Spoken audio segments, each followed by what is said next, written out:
getting together is this wonderful woman named Smita Bhaumik, okay, who has spearheaded this amazing organization, group, cultural center called We Women Empowered, and which is wonderful because it's all about women empowerment, and that's something that we should all be striving towards.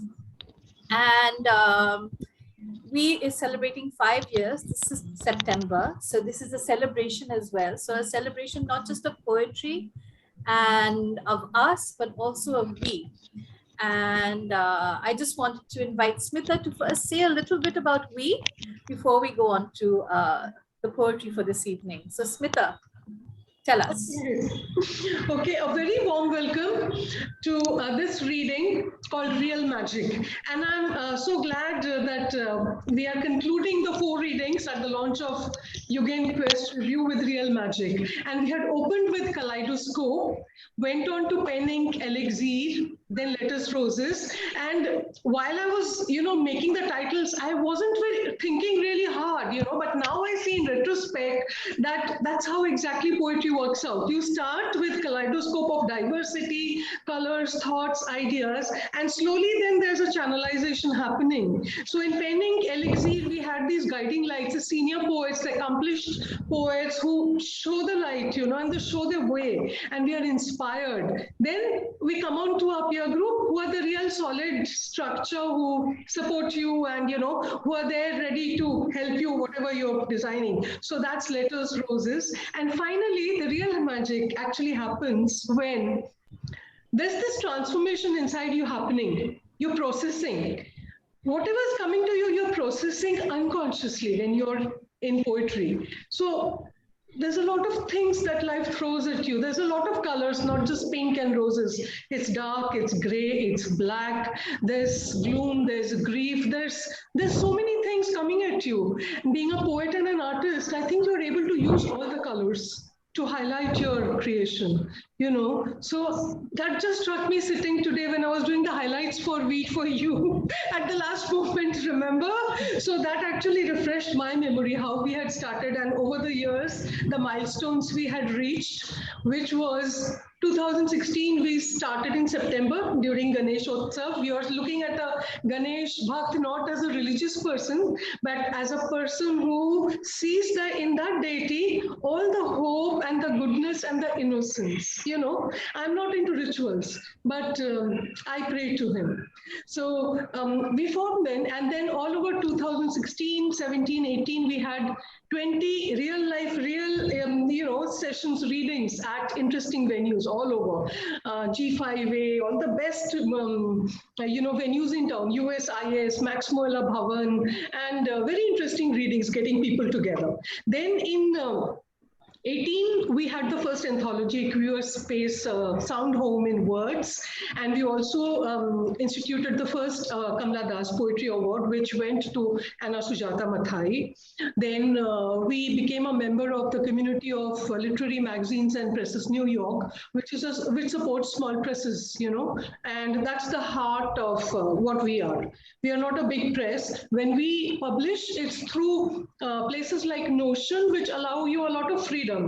So our anthology went from Notion Press. And then in 20, of course, we came out suddenly with a lot of prizes, new awards like Eunice D'Souza in English and languages, the We Trailblazer Poetry Award, and many new prizes. I don't want to mention them all here, it'll take a lot of time. And of course, our poetry writing month at Sevo Poraimo, celebrating World Poetry Writing Month at We. That's where the work gets done. And from there, Yugen Quest Review has begun.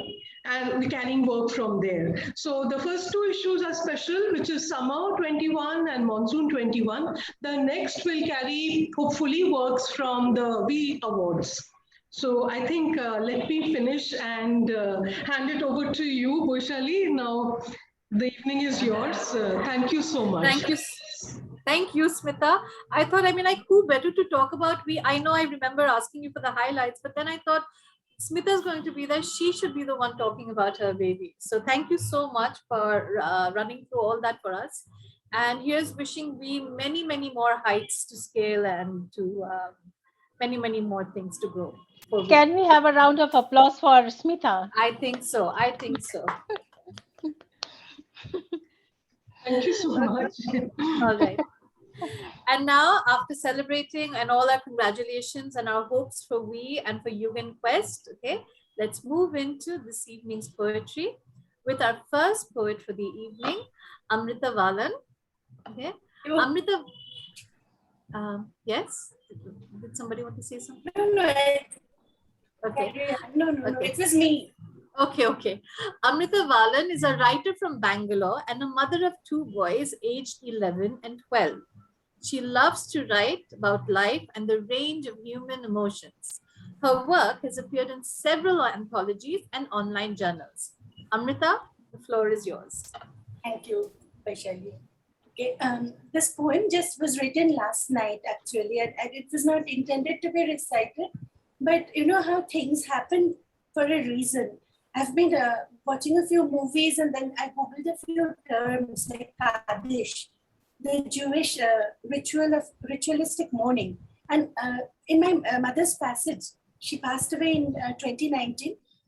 I found a striking similarity, in the way the formal Jewish mourning, the way it is not meant to, wallow in grief, but to tackle it. So somehow, it appealed to me. So this poem came about maybe because I want to heal myself. So I'll recite that. Kaddish. I honor you, I perpetuate you, I recall you, I renew you. I remember, I realize, giver of life, death's divide cannot sever natal ties. I sink in remorse our many happy returns, turning around our yellow sun. Now, memories, now memorials earn. The workaday world now spied by alien eyes. She who was there disappeared where permanence lies. Nothing now will be the same. Roll the dice for a pointless game. My existence denied, my life redundant because you died. But you who toiled to bear your child in care, I am now heir to such failed legacies, such fairy beginnings, ghoulish endings. Once upon a time, a 4-day infant in swaddling's precious penny posted stamp of love in a letter from the universe, happily ever after failed to shift gears. Breaking at the grave, all is over, we were attending a rave. The tomb made a chalky, crooked face, grinning ashen. In a flash, tenderness and happiness was wheeled to fire's embrace. Oh, what a barbecue of grace. Goodbye, my goodness, my comfort and root. Adieu, throat. This is my Kaddish. This is my cross. I gladly forbear. I swear to find hope, to be open, vulnerable to humor. Life's cruelest joke has human strength to endure the inhuman. This is my most forbidding grace. This is my most awful strength. This is my saddest truth, my dearest grace. Mother, I love you dearly. Knowledge forms my fulcrum between your loss and my staunch survival. Between pregnant pauses, remnants glittered. Reality was erased. I knew you, Mother. Once you were all I knew. I knew you once upon a time. This gives me strength. We are not going further apart from each other. Since the day you died, distance froze. Space elongated to include alien galaxies. Time now flows in horizontal ellipses.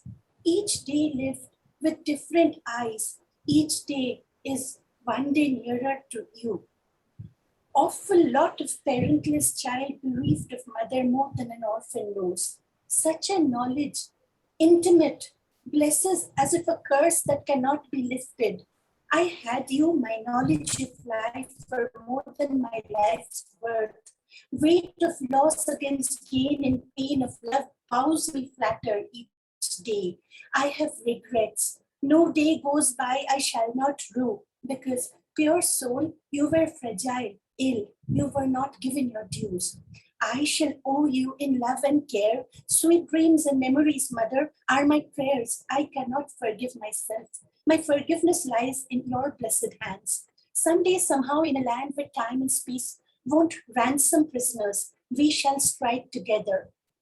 Life is not a Faraday cage, nor a sentence. Sentience is a form of immortality, infinity, and eternity, made experiential, yet cut off at the head in one bottomless hour.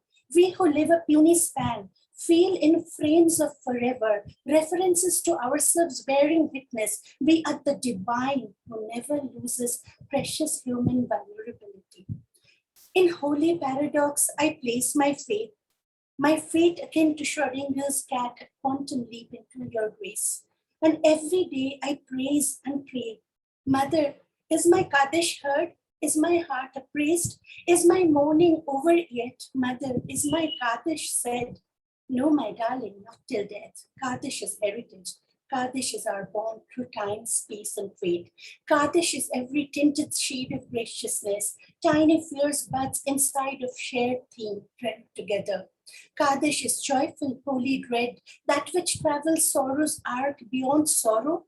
Kaddish means forgiveness. Beyond dismal simulacrum of happy place or happy hours, we are the time we spend from never ending till withdraw the place where fear and regret cowers, cast the shadow upon such wealth of light, the shadow of grief and loss, the cold, clammy kiss of death, the gravelly soil.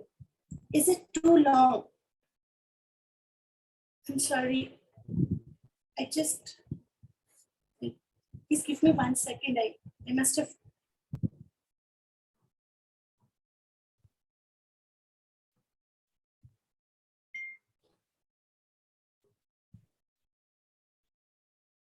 It was almost ending when this happened. It's fine, Amrita. Kaddish is heritage. Kaddish are born through time, space, and fate.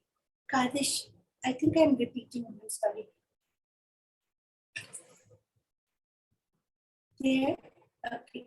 The cold, clammy kiss of death, the gravelly soil, a foil, brilliant white now our state. There we reinforce unity of souls, in eternal song that ethereal flows. So Kaddish means music, oh my daughter, the water of love that transforms. Our overlapped spheres is Kaddish. This, our refusal to succumb to tears is Kaddish. My existence, your strength, you, my heart of hearts. Teardrops speak only this truth. Our entwined trips around a star, once upon a timeline, were not a measure of future days or miles, and all else futile.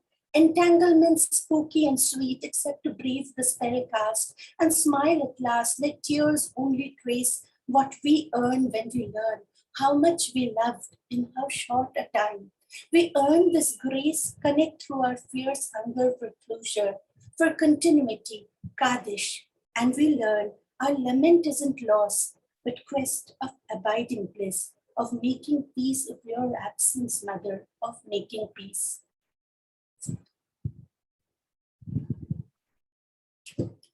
That was amazing, Amrita. Thank you for sharing that. Such a searing poem on memory. That's why I think I must have closed my screen by mistake.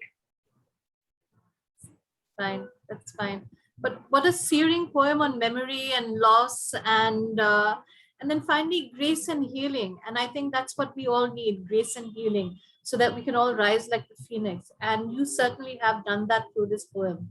You've risen like a phoenix. We have to be strong, and to be strong is not to admit that you don't feel it. So it's after feeling it you can be strong.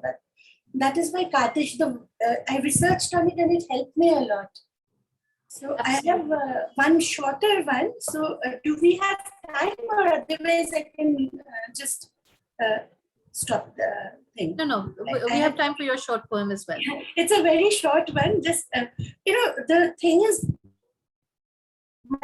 I'm reading from my cell phone, and I've got this fat, clumsy, thick fingers. So things get lost. I don't know how.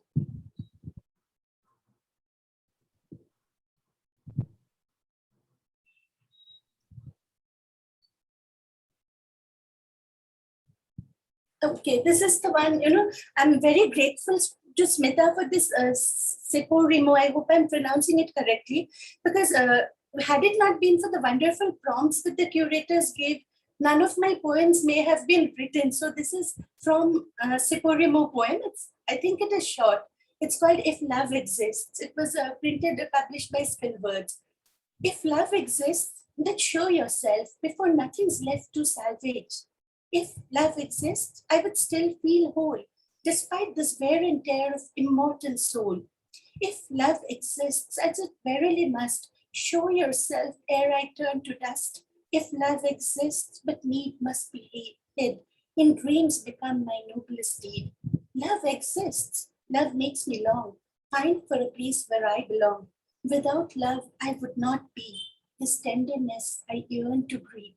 If love exists, and it must be so, invisible yet with me it goes, love exists within, without, both mine and yours, without a doubt. That's it. Wonderful, Amrita. Thanks to you, we do believe that love exists. What a beautiful poem. And this Thank is not about a love for a mother, of course, but more like romantic love. Absolutely. After all, there are all kinds of love and different kinds of love, and we celebrate them all. Okay? That's the magic of love. Okay? So thank you, Amrita. And we now move on to our next poet for this evening, Antara Banerjee, who wears so many creative hats that, you know, I mean, like after a point in time, one just has to stop and say, okay, fine, Antara, please start reading. But here we are, here we go, introducing Antara to you. Author, poet, speaker, mentor, brand and custom marketing communication, content and design specialist, awardee from Sanmark Aparajita Awards 2019, and the Young Achiever for Outstanding Contribution in Literature. She was also an awardee for the Award of Honor for Social Justice through Literature from New Zealand Punjabi Association. Awardee of the Udan Empowering Women Awards for Outstanding Contribution in Women-Centric Literature. She has spoken at many prestigious events, including Kala Ghora, AKLF, TIE, Rakshak debates. She is a council member of the India-Canada Bilateral Business Council, Wiki Chairperson Communications, Rakshak Foundation, and Kolkata ex-Honorable Secretary of the Rotary Club of Calcutta Millennium. And recently, she's added more feathers to her already very, very crowded cap. She is a script writer for the documentary short film, Jute Story Beyond Bars, which was just announced as the finalist at the Toronto Independent Film Festival and semi-finalist at the Berlin Shorts Award. Congratulations, Antara. Thank he is you. wishing Thank you you so many, much. many more success stories. Okay? Thank you Over so to much. you. Over to you. Thank you so much, Vaishali. And thank you, Smita. And thank you, all the lovely poets, for being here for such a wonderful gathering. After Amrita's fragile and calm poems, I don't know what my poems will feel like a punch on the face. Because I think I'm a very fiery and uh, I give a punch on the face. I like to. So this is about. I have to give you a little bit of context to this, because now we see that at regular intervals there are brutal murders and gang rapes of women, and being a woman-centric group, I think this is a platform where we are justified to, uh, you know, vent our anguish, anger, and frustration, I think. So this is for all those, dedicated to all those women who have been killed, murdered, murdered and raped brutally. Latest being the Sakinaka incident, which was exactly like Nirbhaya. So here goes. I haven't given this a title, and please forgive the strong words. There are quite strong words in this. See, here goes. You can never be the king. You don't have a manhood between your legs. Just capitulate and yield to the will of your master, the one who is endowed with the glory of being a man. Know your place in this world, woman, and play the mother, sister, daughter, wife, plaything, eye candy, or at least the victim. Cry, moan, groan, whine, whimper, but don't raise your voice. Don't shout, don't demand. Just keep to your corner and play the woman to perfection. You will be conditioned and trained in this ridiculousness whenever you try to spread your wings. You will be burnt at the stake for being Joan. Stick out your tongue in shame for being Kali. Forced to take your own life for being Cleopatra. Shot in the legs for being Malala. Shot in the heart for being Gauri, the Lankesh. You will be treated as a doormat and raped because your brother eloped with an upper caste girl. You will be cajoled into believing that your family honor rests in your vagina. And yet, your father, brother, uncles, neighbors, friends, and just strangers feel free to violate and murder you. They will create a hell and designate you as the devil, witch, siren, temptress, vamp, but they cannot help being born from your womb. They need you to multiply rascals of their own kind. That's the politics of patriarchy. And it was never a level ground to begin with. So please come armed. Forget the bluff you were led into. Strike like the devil and be the vamp they made you out to be.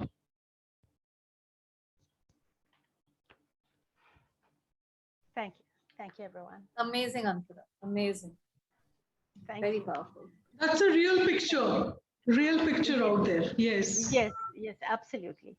And another thing, it is not very recent, but it is continuing, which is the lifting of Article 370, and Yeah. the injustice that is continuously happening with them, and they are touted as stone pelters. So this is dedicated to the stone pelters. This was published in Peacocks in a Dream, an anthology. See, here goes. The Stone Pelter. Goliath needed to be slayed. A stone pelter is not always wrong. He stands for his tormented people, desperate, pushed to the wall. He uses his childlike weapon to make a mark. His protest against the armored giant. Virtue needs to be defended too. Peace is established by dissent. To stand for before the monster with head held high is the greatest victory. The relentless pelting of stones, a reminder of the efforts of the underdog. Peace extracts its prize. It cannot be dissociated from violence. This is a recurrent theme in the history of humanity. When David, pushed to desperation, takes on Goliath and wins every time. Thank you. Thank you. Thank you, sir. Thank you. Thank you, Ankara. To more Davids, overcoming their Goliaths. Okay, Yes. and to more poetry from you. Thank you very much, Ankara. Thank you so much, Bhushali. Thank you so much. And I would now like to introduce our next poet. Okay, she sent in a very short and sweet bio. Our next poet is Debaruti Shen, who is a budding poet and junior assistant at Presidency University, Kolkata. Welcome, Debaruti. We look forward to hearing your poetry.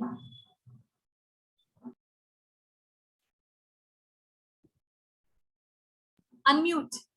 Debaruti, you need to unmute. Your mic is still on mute. Yeah. Yeah, Can you perfect. hear me? Thank you. Yes, yes, absolutely. So, thank you. Thank you, Smita. Thank you for this wonderful opportunity. I work in Presidency University in the English department as a junior assistant. I've done my master's from Presidency College. I'm an independent researcher in the genre of disability studies also. I have published many national and international articles on it. So today, the first poem that I would like to read in front of all of you is on dementia. Actually, my father has been diagnosed with dementia in 2015, just after his retirement. So I penned down a poem on him, on his condition, because it's been like now many years he's surviving with this. It actually, it was a result of his retirement, the depression surrounding it, and also my mother, she passed away in 2003. So since then, it has been a long and a struggling journey. So here it goes. This is, I had written this for him only. I would like to share this today with all of you. It's named Reminiscence. It was a rainy day sometime in June. I held Dad's hand while walking on a drenched noon. The mud soiled our dresses and feet, but the symphony of the raindrops were cheerful and sweet. We walked miles amid the gushing showers. With Dad by my side, those were my happy hours. Years later, it's the same drizzle again. Dad is now old with a dementia dazed brain. The tables have now turned. Life has left him spurned. Now I hold his shivering fingers as he trundles along, while he murmurs an insipid's heart doleful song. He hardly remembers our merry days. His mind is now a maze, where memories vanish in a haze.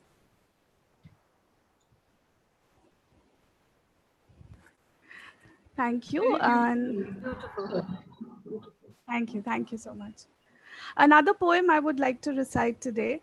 I had written this about my city, Kolkata, with all the old cinema halls being pulled down and the swanky malls taking its place. It the childhood somewhere seems lost.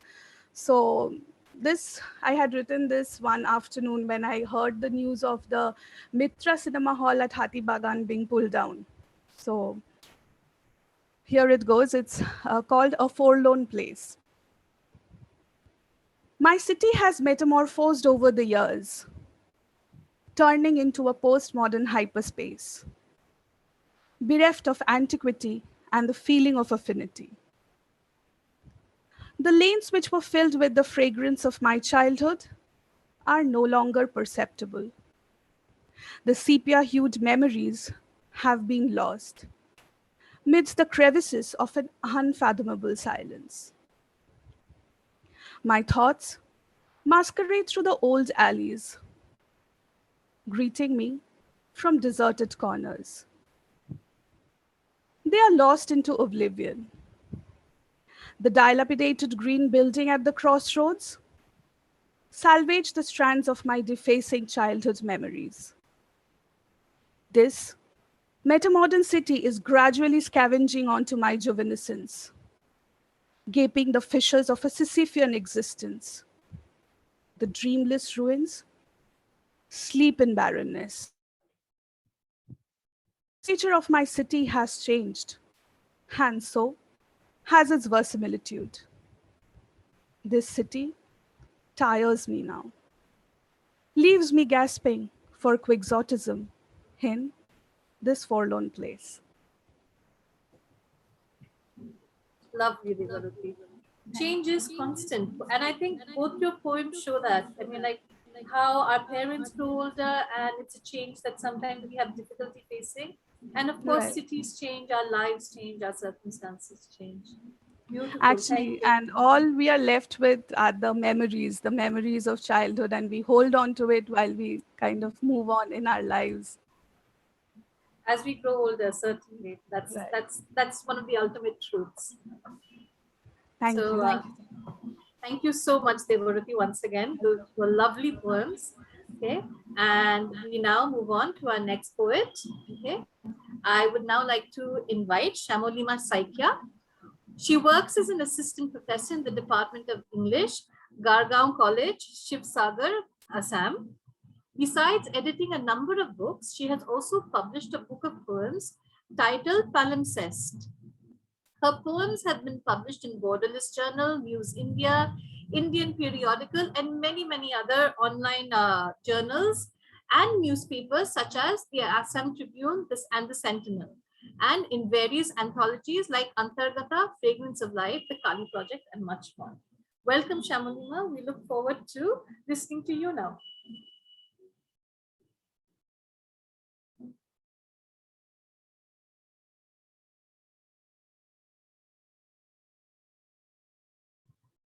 Shamolima, you need to unmute yourself. Your mic is on mute. Vaishali, Yes. I'll have to leave now because I explained to Smita that actually there's both two open mics have collided with one All one right. with the other. I'll try to join in later if it is still going on. So sorry. No, Amrita. No, but thank you once again for sharing your poems with us. Thank you for listening to me with so much patience. It was rather long. I apologize for that. I wish I could listen to all of you, Shunagi. I'll miss you. Okay then. Bye guys. Shamalima, please. Sorry, the floor is yours now. I you. hope I'm audible. Yes, you are. You Yeah. are. Thank you, Vaishali Chatterjee Dutt, for the introduction. And hello to everyone. First of all, I wish to express my thanks to Smita Bhaumik, founder of Women Empowered India, for inviting me to this wonderful event today.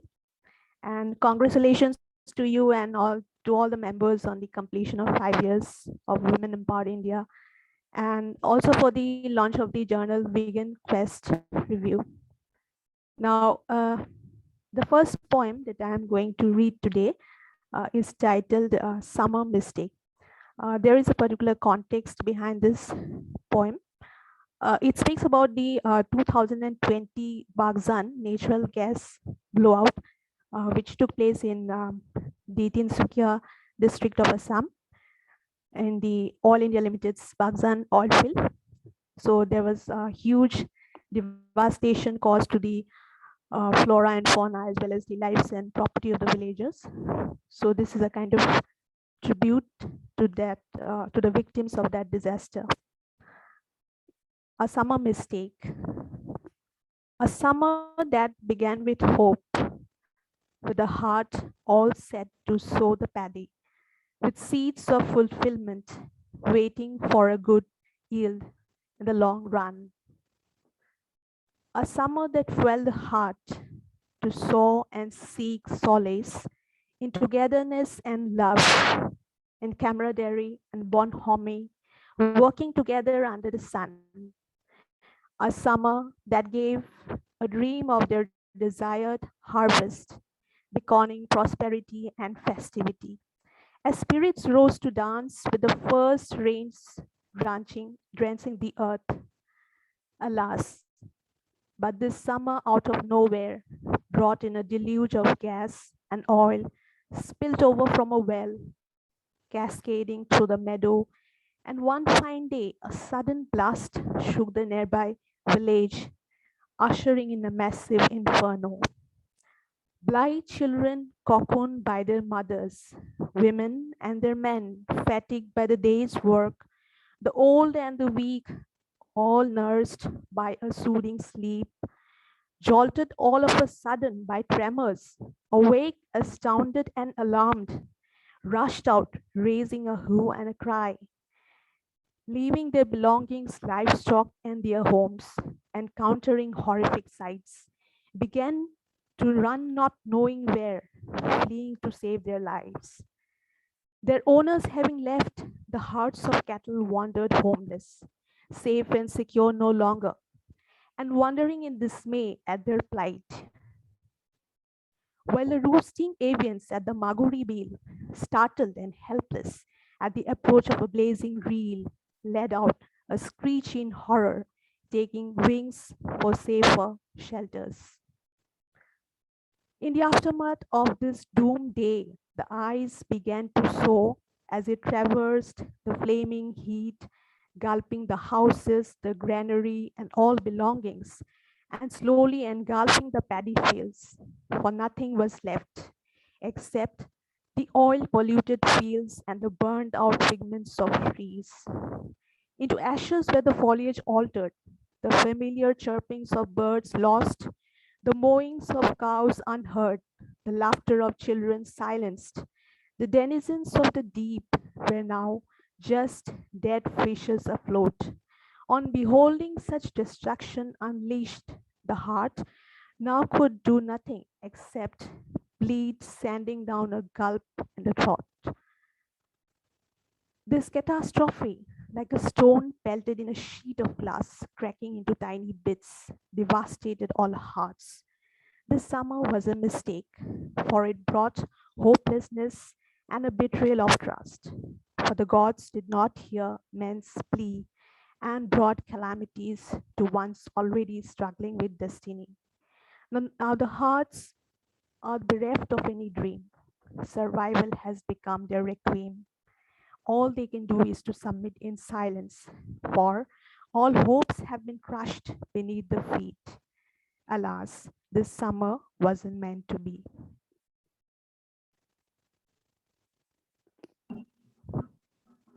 I now move to the second poem. My second poem is about the creative space, especially the realm of poetry, which can be like quite like a home for a woman who is otherwise bereft of rights and opportunities. So it is titled Space Called Poetry. How does it matter if she doesn't possess an abode of concrete to call her own? The long harbored wish remained a dream as time enmeshed her in its world, and she was left wondering if a kind won a dwelling at all, a freehold that is forever deferred as she flies off her nest and adapts to new environs. But finally, she found a space of her own, a place she wants to return oft, wherein she can give vent to all the random thoughts crowding her mind, create, decorate, and sum up all that are of utmost appeal to her. Here again, she can take shelter away from all the cares and anxieties of life, and escape from the humdrum, hustle, and run, unfettered by pangs of success and failure, or of rejection and lure, free from all cares and wild sentiments. Here is all warmth and radiance. Here is all freedom and joy. The choicest decor, wiping out life's monochrome and splashing a riot of colors, chiseling her way through words.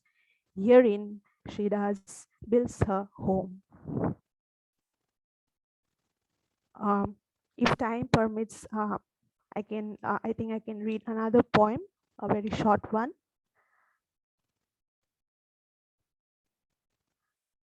My third poem is again dedicated to women.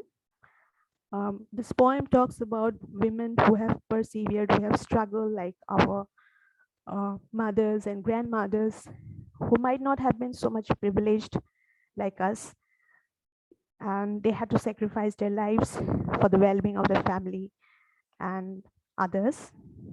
So it is titled An Ode to All Women Who Have Persevered. The deep dark shadows beneath her tired eyes, a confluence of eons of struggle and silent sighs. Herein is grief of winter, and herein is joy of spring. Herein is generosity, and herein is sacrifice, sense which we couldn't stand today firmly where we are. A voice quivering, wrenched by toil and subjugation, the skin sagging and chafing against a bridle of oppression. The grey hair windswept and ruffled in time's wear and tear, bequeathing albeit a token of wisdom as it were. A stooped gait carrying the burden of tradition, the scars of an aggrieved heart, suffocating in emotions pent up, a failing memory, happily erasing a piteous past. Having given unto others in rushing hours of cooking scrumptious meals for the family, in fed up months of unending household chores, in anxious years spent in bringing up her children, while in the midst losing herself in the cycle of tediousness, of familial expectations, of societal pressures, of overlooking me for them, until a day she looked into the mirror when a countenance ailing and somber glanced back and she failed to recognize herself. Thank you. Thank you, Shamalina, for your offerings. I think your first poem especially just goes to show how poets are not just a witness to their times, but also a chronicler to their times. So thank you. Okay. And now it gives me great pleasure to introduce the poet, the artist, the editor, and the founder of Women Empowered India. The reason we're all here together, Smita Bhumik. She is also, as you know, another reason why we're here. She's the founding editor of Yugen Quest 2021. And, she's brought us all together. So Smita, thank you. It's so wonderful being here. And I think we're all really, really grateful to you for giving us so many various platforms where we can express ourselves. So thank you. Not only is she the founder of Women Empowered in India and the founding editor of Yugen Quest, she is also the author of various poetry collections, Where I Belong, Moments Missed in Song, Return to Love, The Point of Poetry, and chief editor of Equiverse Space, A Sound Home in Words. Her poems feature in national and international journals and anthologies. In art, her favorite theme is the Universe series in oils, depicting galaxies, star-forming regions, mysterious energies of the universe. Her work has been exhibited in India and abroad, notably at the Red Dot Miami 2015, Oxford International Art Fair 2014-15, Parallax London 2013, Jahangir Art Gallery 2010, and the Academy of Fine Art Kolkata 2011-2012. Oh, also the Barcelona International Art Fair in 2014. Smita believes in creativity, equality, and endorses a spirit of collaboration, something that we can all vouch for over here. Smita, 100 thank yous is not enough to you for what you have done for poetry and for poets and for women empowered. Thank you so much. Thank you very much, Boishali, for a very warm and loving introduction. And thank you everyone for joining us this evening. I'm presenting two sets of poems in original as well as translation. So the first is an English poem I have written and translated it into Marathi. And please forgive any errors if you spot. And the second one is a Bengali poem, which I have translated into English. I shall start with the English poem. It is titled Divine. In one form, a trunk of resilience, a girt of abundance circling the earth, full of love and innocence. Eyes closed, I hear your songs.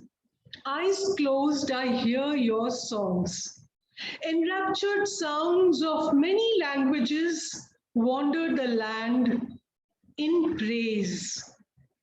Your home in the mountains and in the great space are adored. Your light and blessings emanate from thoughts, hearts, beings unencumbered. A grateful heart. In Marathi, the translation, Paramatma. एका स्वरूपात लौकिकतेचा एक सोंड, विपुलतेचा घेर, पृथ्वी भोवती प्रदक्षिणा घालणे, प्रेम आणि भोळेपणापूर्ण. डोळे मिटले मी तुमची गाणे ऐकतो. डोळे मिटले मी तुमची गाणे ऐकतो. मंत्रमुग्ध आवाज अनेक भाषांचे प्रदेश भ्रमण करतो. स्तुतीमध्ये मंत्रमुग्ध आवाज अनेक भाषांचे प्रदेश भ्रमण करतो. स्तुतीमध्ये डोंगरात तुमचे घर आणि महान जागेत प्रिय आहे. आपण प्रकाश आणि आशीर्वाद द्या.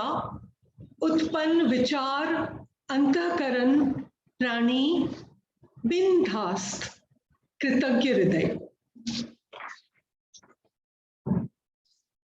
Thank you. The next one is first in Bengali, the original translated into English. I'll read the Bengali first. Alo. আধার আবার শিখিয়েছে আলো, অমূল্য জ্যোতি সেই অন্তরের আলো। যেভাবে ব্যথার মেঘলা আকাশে তারাগুলো ঝিলমিল করে, যেভাবে সব সীমা পেরিয়ে ভালোবাসা বয়ে চলে ঢেউয়ের মতো, মুছে যায় না।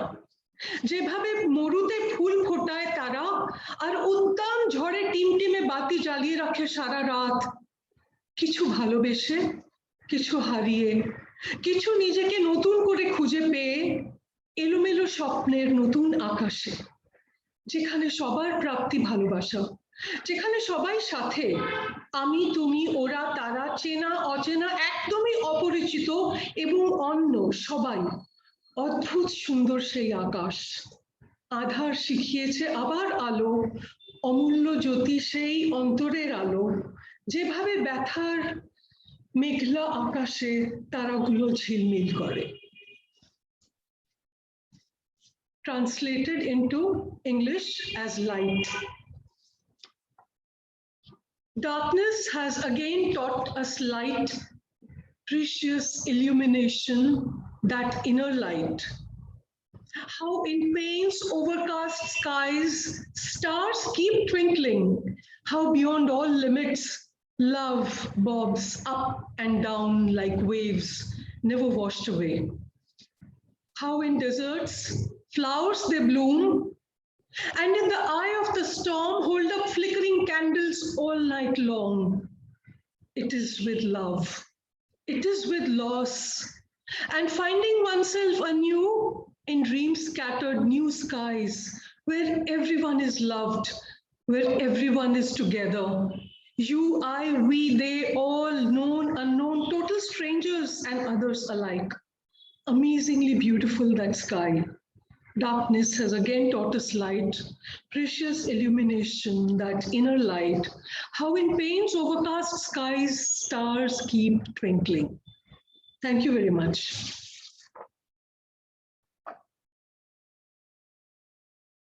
Thank you, Smita. Your poems, I think, radiate light. And I think the fact that you're reading today on a day where we're celebrating magic, your poems also celebrate that, the magic of the universe, the magic of light, the magic of our inner qualities. So beautiful. And also thank you for reading into other languages, because I think the musicality of Indian languages is absolute. I mean, the absolute tonal quality and the sounds of the various Indian languages, they just elevate a poem to another level altogether. So thank you for introducing those music. Thank you for appreciating. Thanks. Beautiful, beautiful. And we move on to our next poet now, Sonali Patnaik. Dr. Sonali Patnaik is a teacher, poet, visual artist, and academic. She was a permanent lecturer at Delhi University's Kirori Mal College, where she co-founded, along with her students, the literary journal Palimpsest.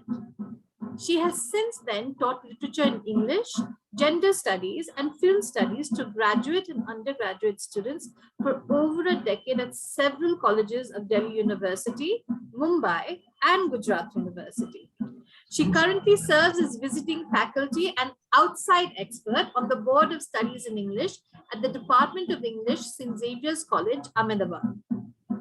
Her poetry, artwork, and book reviews have been published in several journals and anthologies, including the Bombay Review, Yugen Quest Review, the Book Review, the Indian Express, and many, many, many others.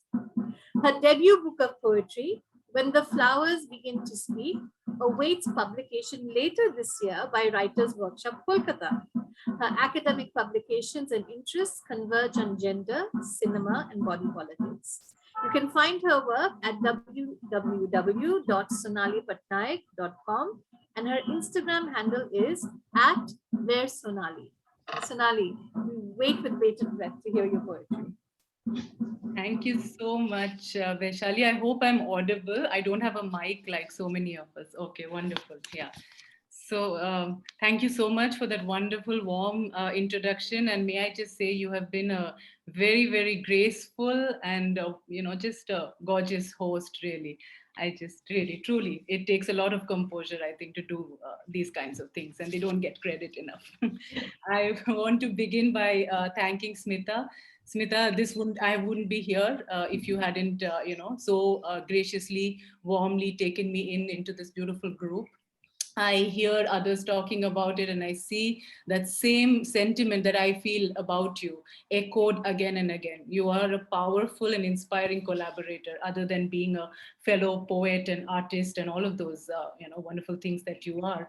I think this is what you do so well, and to my mind, across hierarchies, because there are so many esteemed and reputed poets and so many budding poets and emerging voices and so on, and that's a marker of truly feminist collaboration, no hierarchy, speaking to power, absolutely. So thank you so much, and congratulations to everyone here. I've thoroughly enjoyed listening to each and every voice, and so divergent and so beautiful.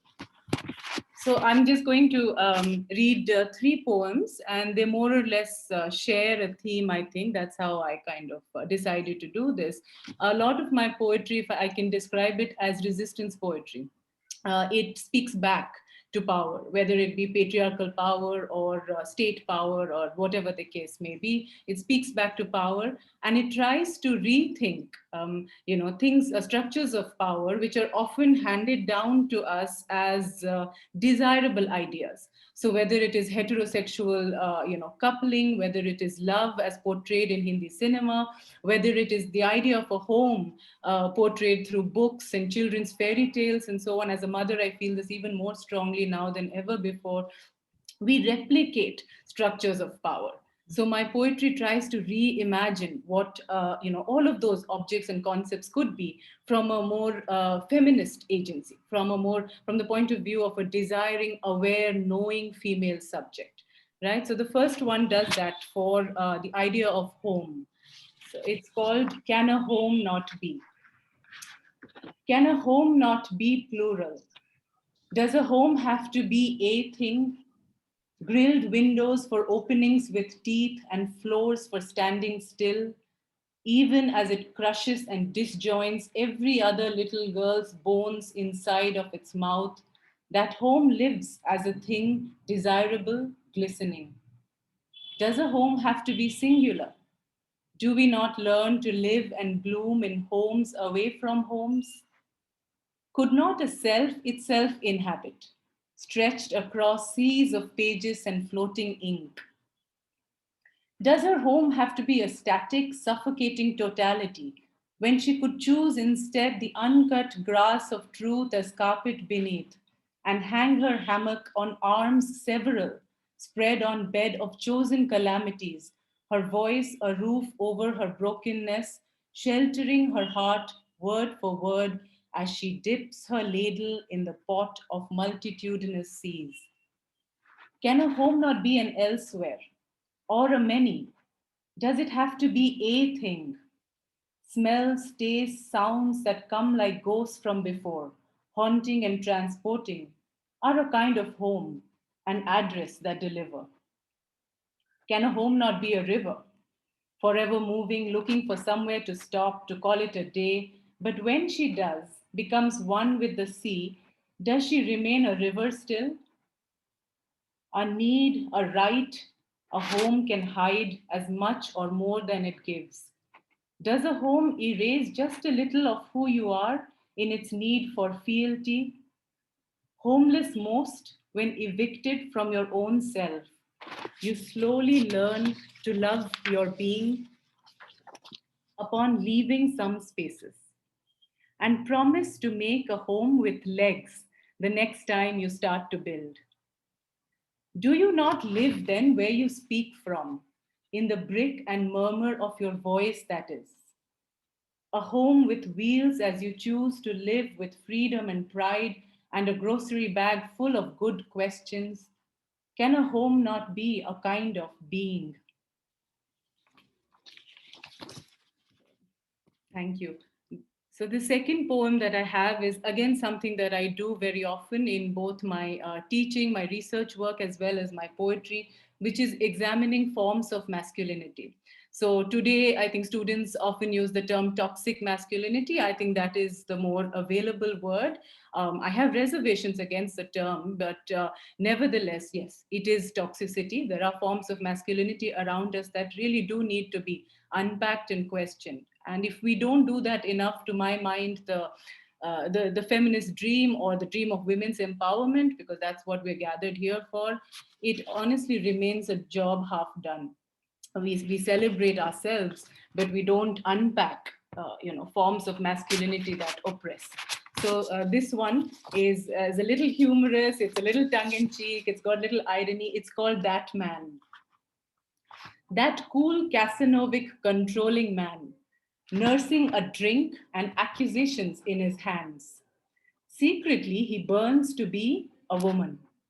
Or so I imagine when I see that tightened chest heave in a show of girth for the lack of softness of voluptuous breasts that he desires beneath. He plays it cool. He needs a woman fooled, someone he can have coiled around his legs. A woman who is sinking creates the illusion of his rising. He thinks if he's got her under his thumb, he's got it made, he's dumb. How he must long to be, I wonder, as he plays the field, that which he pretends to need in his hot pursuit of prey, in order to not turn on himself in his overcompensating macho-ness. Could he ever know that he is both object and subject of his own lust? Would he know that each time he hunts, he kills two birds with one stunt? He will groan with envy, not pleasure, every time he goes down on her. And as time goes and he hacks into her heart, beats up what he cannot have, with growing certainty, he knows maleness is just a part he must play to its logical end, as a smokescreen for his incurable malady. Thank you, Smita. Thank you. Thanks. Okay. Do I have a little time, Vaishali? The last one. Okay, super. So the last one is a poem of self-love, and then I will end with a four-liner, if you don't mind. It's a short one. It's called Paint Ladder. It speaks from the artist in me also. And I know that many of us are artists here because we don't see boundaries between words and paint and so on. But I also believe that a lot of talk is made of self-love these days. There are a lot of spiritual guides and so on. I do think it's something that comes through after a lot of suffering. It's not something that you can simply just, claim without having walked paths that are, handed down to you, but may not be, paths of love, may not be paths that recognize who you are truly. So you go down the wrong path, and then you start to realize, and then you rebuild. So this is what the poem is all about. It's about reclaiming love for oneself. I see this ladder. I have always wanted to paint a ladder. I see that you read my mind. Let's paint together, you whisper. You put your hand out, I take it, walk closer. I paint the first rung a silvery blue. You paint a golden moon. The next step, I paint yellow. You draw with a pencil many sunflowers. The third one, I smear with color Using my hands for every hue that I can reach, you keep handing me pot after pot. Finally, I'm standing at the top. The air is sweet, my feet with wet paint adorned. I burn the last step gold. I turn around and find you gone. Climb with me, I shout to no one in particular. An echo greets my words. I step down carefully and find no trace of you ever having stood on the same ground. No footprints, no scents, no sound. But the ladder is still here. It shines with color, it stands tall, and it invites me to climb alone. Thank you so much. Thank you. And just 4 lines to end my session. I hope I've done this in time. Just 4-line poem. It's called Bleeding. This is part of my book, which should hopefully come out soon, still in the process, in the press, as it were. It's a short 4-line poem, Bleeding. You can cut my tongue with the blade of your hate. I will bleed my truth through other gates. Amazing, amazing, Sonali. I mean, like, such power and such truth. You speak truth to power through your poetry. Thank you. And please always keep doing that. We need poets who keep doing, speaking their truth to power. So thank you so much. Thank you very, very much. Thank you so much, Vaishali. It means a lot to me, that response. Really does. All right. And now it gives me great pleasure to introduce our, Smita, if I'm correct, our only gentleman poet for the, in these 4 sessions. Yes? Okay. So I would like to welcome Sudeep Pagedar, who is a Bangalore-based poet, writer, and creative solutions consultant. He was conferred a National Award for Creative Writing in 2004 by the then President of India, Dr. APJ Abdul Kalam, at Rashtrapati Bhavan in New Delhi. Wow. A passionate advocate for peace, Sudeep has written many poems on conflict, some of which are taught at the middle school level in the United States of America. As a trainer, Sudeep conducts workshops on spoken word poetry, microfiction, and creative writing across Mumbai and Bangalore. In 2016, he won the city-level Mazhi Metro Poetry Prize in Mumbai, with his poem being displayed for the year in India's first art trade. His poems have been published in various journals and magazines such as Kitab, The Sunflower Collective, and many, many more. Some of his work has also found space in print anthologies such as Equiverse Space, Isolocation, and The Shape of a Poem. One of his poems has even been included in the Yearbook of Indian Poetry in English, 2020-2021. Sudeep, we are so thrilled to have you and to hear your voice amongst all these many female voices and all these female experiences that have been shared over the last couple of days, and we're excited to hear your offerings. So please bring it to the table. We welcome you. Thank you, Vaishali. It's an absolute honor and a pleasure to be here with all of you. I met Smita for the first time in 2017 at an event organized in Bombay. And ever since then, I little did I know that our association would continue and flourish in, to yield such fruit. And there's, I think, more than anything else I've learned by being in the company of such stalwarts and good human beings in general. It's always great to meet experts and published poets and all, but I think I've been truly blessed that beyond all that, I have been in the company of good people. And that's what's taught me to work on myself and be a better human being always.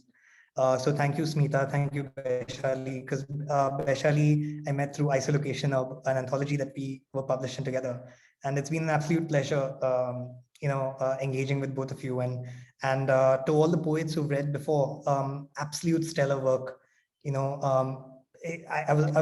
I'm in Goa right now, and I've just been sitting here, and I completely forgot about the beach. I completely forgot about the rivers and all the hills, and I'm just mesmerized by this. Right? If this session were a location I could work from, I would definitely do so for the rest of the month. So thank you. I won't take too much time. I'll get started. The first poem I'd like to share is one called Farmer.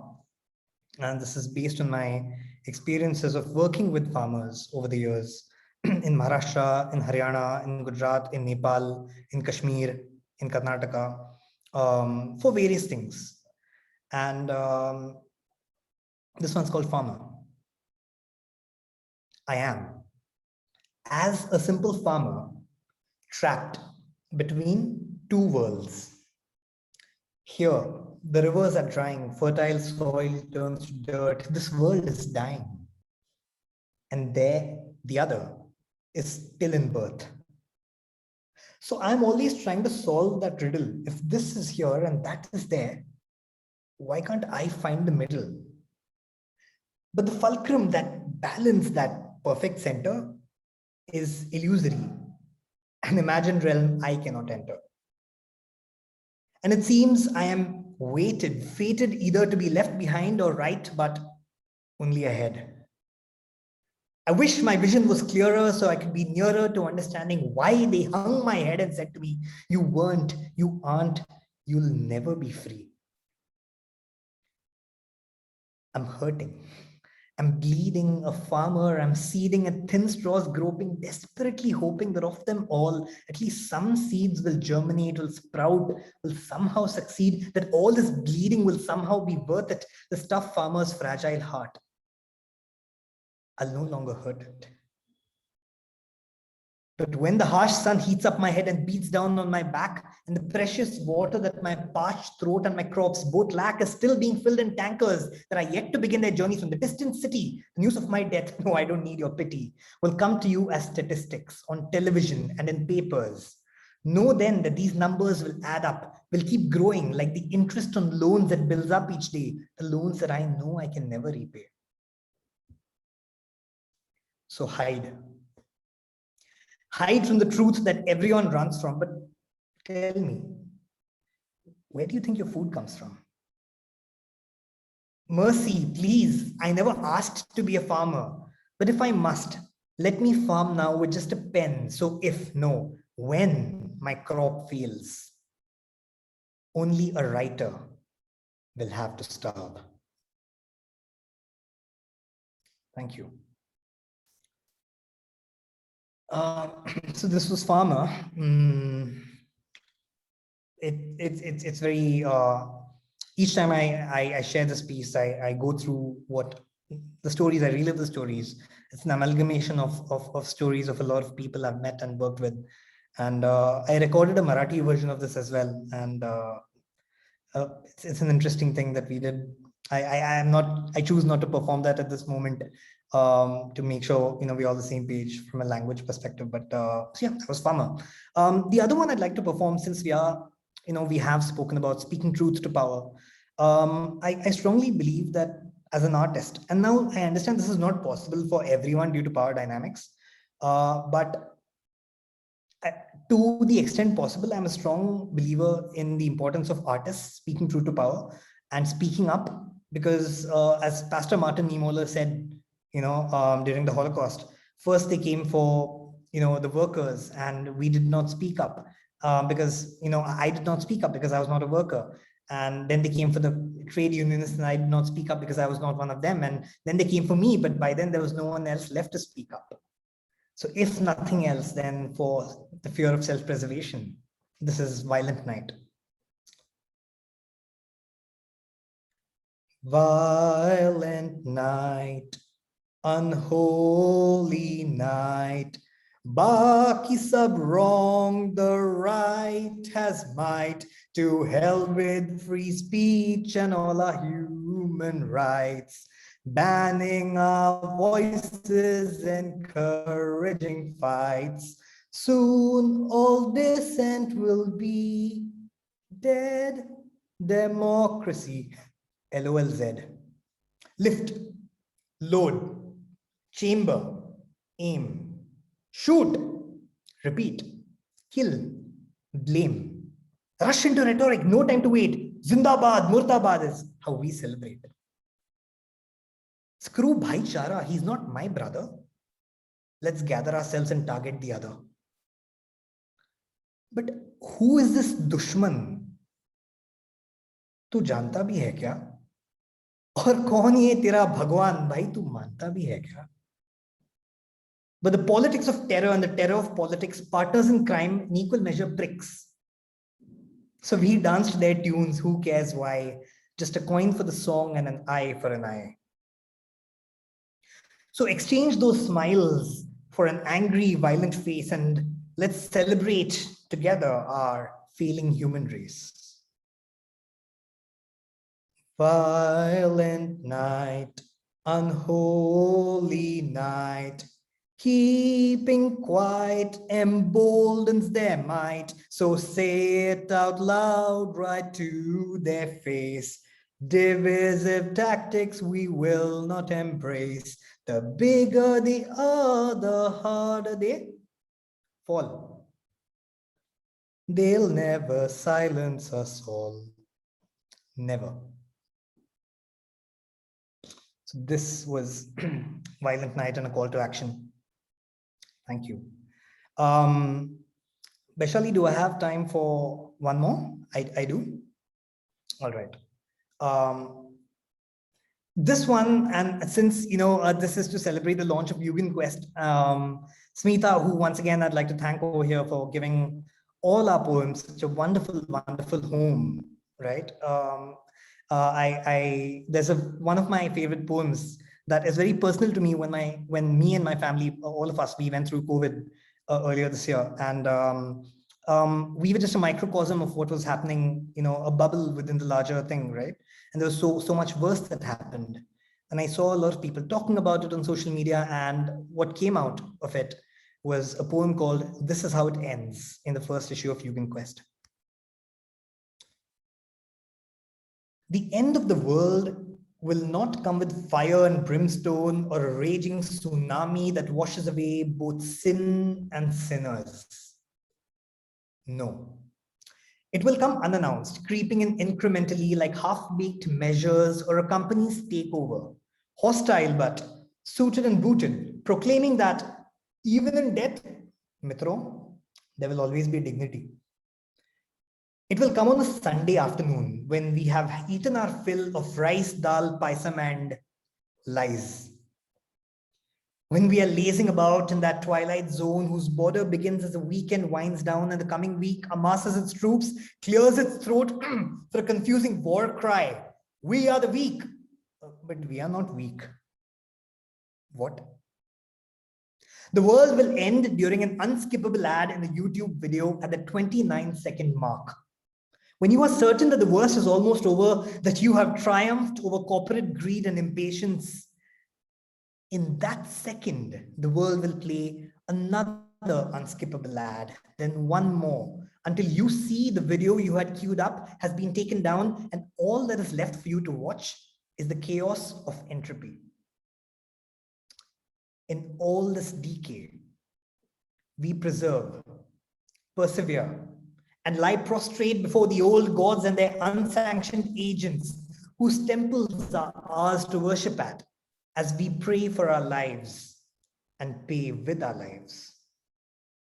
This is how it ends. The world stops spinning. There's no more winning, just immeasurable loss and a few signs that vaguely point in no definite direction as we march on to brace ourselves, hunker down in self-built bunkers. Hibernation beckons. When do you reckon we will wake, stretch and shake off the stench of twice conferred failure and breathe again at a pace that doesn't need us to run and keep on running on feet that struggle to simply walk? Thank you. Sudeep, the superlatives that are coming through for you are endless. And not only did you present some powerful poetry, you gave us some powerful performances there as well. And you speak for so many of us. You are the voice of conscience. Please carry on speaking. Please carry on writing, and may more and more people, hear your words and be shaken to think. Thank you for this So, opportunity to be here, Vaishali. It's been a pleasure. Thank you. Thank you so much. So, Smita, I think we're at the end of the program, or Gayatri, would you like to read or no? I think Vaishali should read first, and then if you have time, then we'll request the guests. Yeah. So let me give a very brief introduction to our dear host, Vaishali Chatterjee Dutt.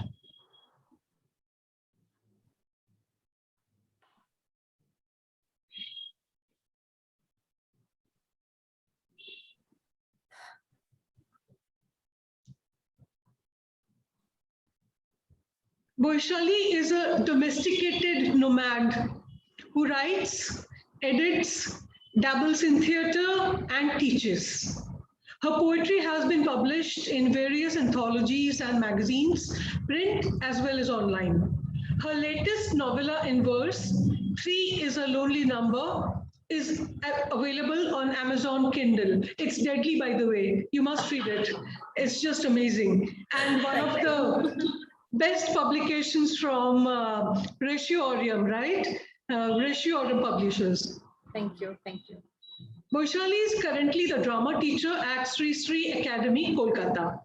Born in New York, schooled in Bangalore, with college in Delhi, Vaishali Chatterjee Dutt now lives in Kolkata with her family. She has an MA in French from Jawaharlal Nehru University. She eats chocolate by the bucketful. She has 2 teenage boys. Ergo, the chocolate, by the way, bucketful. Thank you so much. Thank you, Smita. Thank you so much for everything, for this evening, for all that you do, for that introduction. And okay, so going on to my first poem for this evening. Okay, so usually my political poetry is written from a space of anger, humiliation, or just weariness. Okay, but sometimes I do resort to sarcasm, and so I would like to read out what I think is a funny but sarcastic poem. And this was written because I don't know whether some of you remember this. It came out in the papers a couple of years ago, but there was a judge, an erstwhile judge from Rajasthan High Court, who was extolling the virtues of the peacock and why the peacock should be the national bird of India, because the peacock is a lifelong celibate. The peahen gives birth after it gets impregnated with the tears of the peacock. Okay, so that wonderful statement, that wonderful biology lesson inspired this poem, and it's called An Unsanskari Poem. Said the peacock to the peahen, darling, please be mine.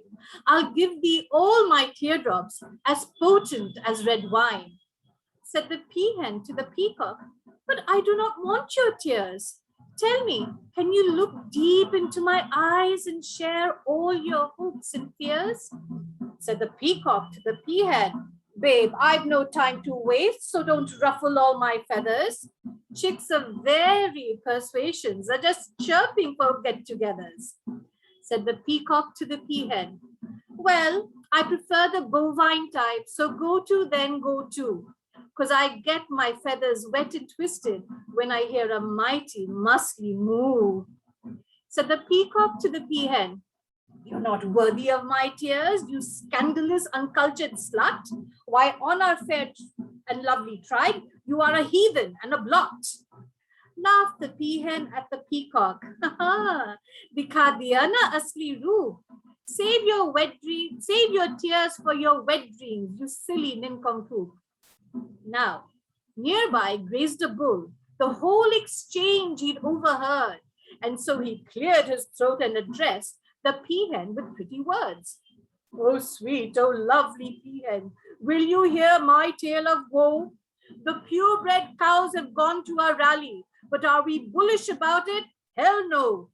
Universal mothers, they have all been declared.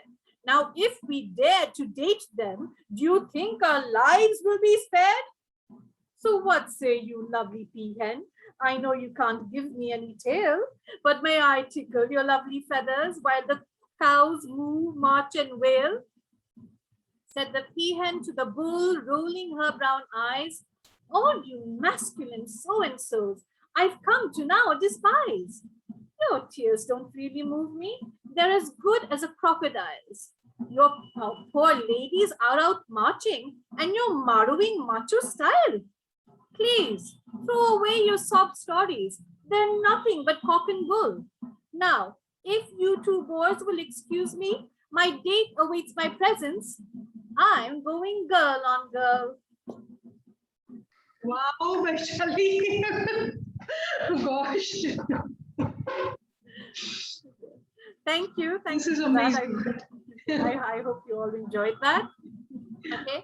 Now moving into magic, the world of magic and memory and love.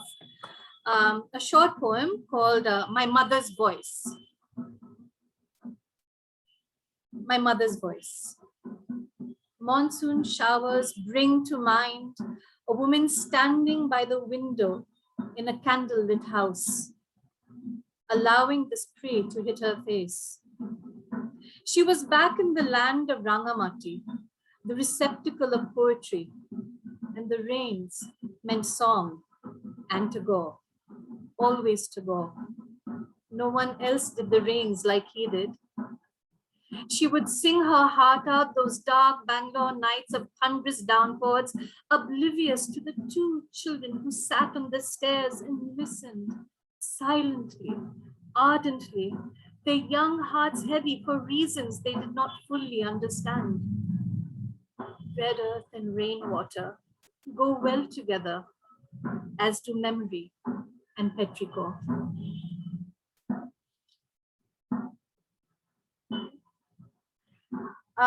My next two poems have been written thanks to Smita during this April's Global Poetry Writing Month. Okay, the first one I'll be reading is called This Restlessness. It's my first attempt at a bhakti poem, so I hope you enjoy it. It's called This Restlessness. Tell me, Radha, where did you take your bits of broken after he left you? Did you wait for monsoon clouds to unburden your heart that still danced to the tunes of a distant flute that sang Malhar? Did you go to the forest alone and sit under the kadamba to watch butterflies mate while peacocks cried and the restless leaves rained down on you? Does the arrival of spring still leave you breathless? Where do we take our brood yet still beating hearts while flipping rotis and crying tears into the milk as it boils because his kisses tasted of ghee, of curds, of kheer? Did you ever heal Radharani? Tell me how. I do not wish to live as Meera, singing my love songs, my swan song to a stone deity. I want to be like you, breathing while the flame of the forest silently blooms in my veins. Beautiful.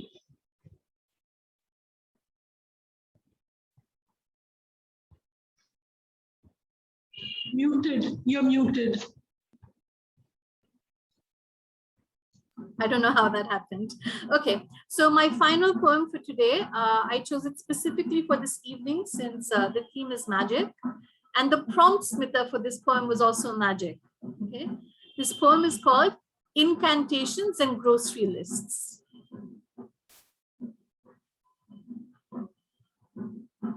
I know why poets are mad. They are seekers of truth and a little bit of magic. They climb into your pocket searching for the beau mot, le mot juste, trawling streets at odd hours of the day, hunchbacked, murmuring to themselves, the picture of a mad scientist reciting the periodic table backwards, a harried housewife juggling her babies, the laundry, and the never-ending to-do list, the confused teenager trying to separate hormones from filial codes of conduct. I know why poets are mad. Traveling light years to measure the shape of your heart, scaling oceans and swimming mountains to gift you verse that's a perfect fit, and a little bit of magic. mad, crazy, touched. How can they be anything but? Wandering miles, collecting starlight and bending them into songs of piety, songs of protest.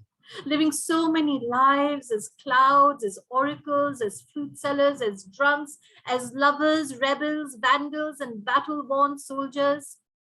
Firing up romances with a potpourri of scars, rose petals, vodka neat, incense sticks, and a little bit of magic. I know why poets are mad. They come bearing the gifts of blood, body, soul, and a little bit of magic. But you don't even know that, do you? Thank you. Awesome, Boishali. And I love the sound of Rangamati and then Radharani. Such beautiful words you used. Thank you so much. Thank you very, very much. I'm glad you all enjoyed it. And we are wrapping up now, Smita, I believe, but we do have some guests with us. If anybody would like to, and they're poets. Our guests are wonderful poets in their own right. So if anybody, Gayatri or Tushara, if either of you would like to read, please. I think we have a few minutes before we can say goodbye. Yeah. If you'd like to, there's no pressure. After Smita's introduction about about the role of the unconscious in poetry, I was so tempted to read one, but it requires to be read, so I'm not going to get into it. Thank you very much for the space. Thank you, Tushara. Thank you. Thank you, Tushara. I'd like to read a translation if there's time. So, such lovely, voices today. And since it's magic, I said I have to just attend this. This is written by a Sindhi Sufi poet, Sachal Sarmas, and it's co-translated and it's transcreated into English, and it's from a upcoming, hopefully soon, upcoming book. So it's Sufi poetry. And the last stanza always ends with Sachu Chaito, which means in Sindhi, Sachu kehta hai or Sachu says that. And it's his madness to attain the divine. So here goes. They're short, very short poem. Friends, we leave the city of Bambor and go. I am in euphoria. This worries me time and again. Not even like the fine grains of sand can I live without you. Here the mind does not work. The strength of love is stronger. That will take us further. To move towards my Pritam, I will toil hard, leaving all other thoughts behind. We will dwell here together. O friend folk, go to Kutch, unbottle my heavy heart. Tell my Pritam all my heartaches face to face. Sachu says that looking at my sergeant, my yearning has picked up a storm, treading straight into my sergeant's house. Thank you. Your Sachu poem translations are always so beautiful. I remember the one we had done in 2017 at Max Muller. There also you had read a Sachu poem, right? Yes. So it's all, it's been a project for the last 5 years, and hopefully the book should be out soon. Wow. And so that's that. Wonderful. Do you want me to read another one, or like how do we have time for another one, or? I think we're Smita, what do you? Okay, go ahead. It's 38. I think it should be okay. This is Mehboob, you are in my thoughts, in my heart. On the path that is paved by barriers, I shall sustain it. Endurance will be my strength.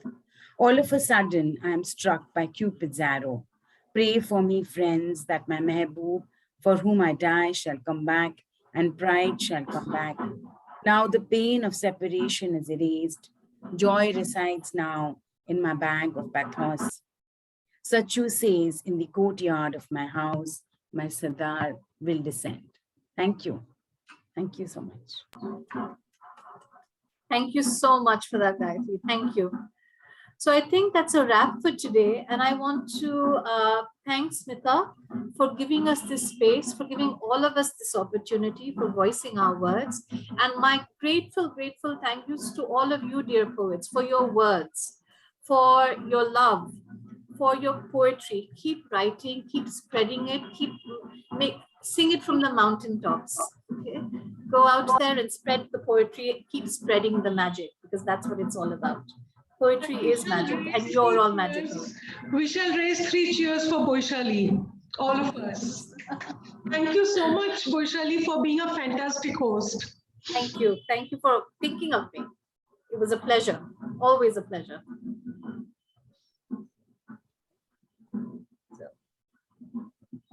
Are we not doing the 3 cheers, Smita? Oh, I think that was kind of. I think that was implied. Yes. And let me then mention everyone by name. You know, I plan to do that right from the start. First of all, big thanks to Boishali. Then our reading for the sequence. Thank you, Amrita, Antura, Debaruti, Shamolima, Shonali, Sudeep, Gayatri, Tushara. Did I miss out anyone? No. Okay. That was one fab group. And I'll tell you something, we've been very lucky with the hosts. You know, today you and yesterday Shomrita. Yeah, and I'm very good at messing up. The first day I did all that echo thing, and I read out wrong bios also. Edited versions which I never threw out, you know, so I did all that. But that's what makes it all fun and homely. And you know, I mean, like, you know, if not for these little things, I mean, like, who wants to sit in a lecture hall and listen to, you know, Gyan being battled? That's not it. Then where's the magic, right, Smita? If we don't have these few slip-ups every now and then, where's the purity and the magic? Thank you so much for saying that. Yeah, may I say that we also don't give error much credit, but it does deserve a lot of credit. Yes. Very well said, True, very true, very true. And special thanks to our man here, Sudeep. I'm so glad you've been all through, you know, all through with V. And that requires special claps because it's difficult. Absolutely. V's done more for me than I could ever contribute to the space, but thank you so much. And may I take this opportunity to say, Sudeep, that if you can get more like-minded guys to join us who will encourage feminism in their midst, we need that more, because I have seen guys actually walk away. Okay. I mean, I'm very sad to say I do understand that. But yeah, that's reality. That's reality. Yeah.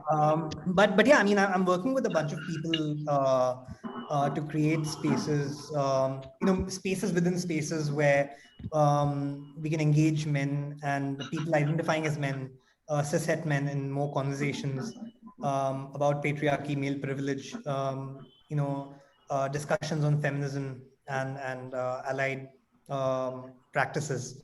I think it's thank you for reminding me that I ought to step this up, because I've been doing it, but I've been doing it very passively, and I think your words right now will spur me on to actually take some action about it. And definitely, Smita, I'll work on this. It will be very helpful if you can get them to join our sessions where at the same table we are discussing safety, because it's not feminism anymore. It's not textbook. It's real safety issues. And unless men join up, nothing's going to happen. It'll remain. Absolutely. I agree, Smith. It'll remain a woman's issue. So, you know, people like you who are already in and already, you know, kind of, we would look forward to that. Thank you very much for that. I'm definitely been to have some thoughts. So this is the magic. This is the magic of next thing was me the reality. It's literally the question now the last few years. So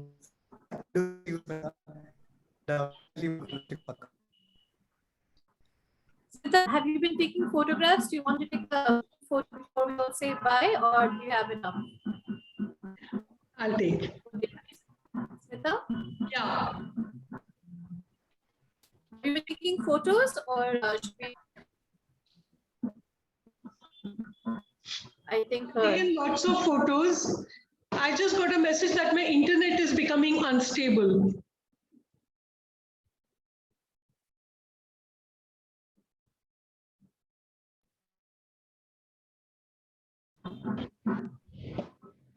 All right, everyone, it's Saturday night, so get on and let's get back on. my show, right? So yeah, party on. Bye everyone, my internet had conked out. So no problem. Bye. Thank you, Shali. Thank you and bye. Thank you.